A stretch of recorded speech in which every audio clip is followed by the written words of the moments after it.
ঈদুল আজহা উপলক্ষে ১ নং ধামাইনগর ইউনিয়নের সুষ্ঠু ও শান্তিপূর্ণ পরিবেশে ভিজিএফ এর চাল বিতরণ করা হয়েছে। চ্যানেল 6 এর প্রতিবেদনে দেখুন বিস্তারিত।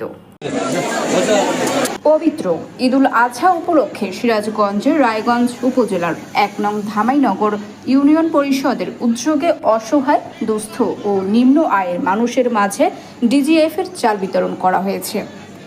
জানা যায়, ১ নং ধামাইনগর ইউনিয়ন পরিষদে ২,৫৯৬ জন উপকারভোগীর মাঝে সরকার প্রদত্ত এ চাল বিতরণ করা হয়।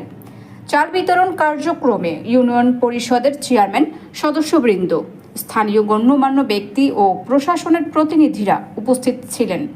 সুষ্ঠু ও শান্তিপূর্ণ পরিবেশে উপকারভোগীদের হাতে চাল তুলে দেওয়া হয়। উপকারভোগীরা জানান, ঈদের আগে এই সহায়তা পেয়ে তারা অনেকটাই স্বস্তি অনুভব করছেন। বর্তমান দ্রব্যমূল্যের ঊর্ধ্বগতির সময়ে এই সহায়তা নিম্ন আয়ের মানুষের জন্য বড় উপকার বয়ে এনেছে।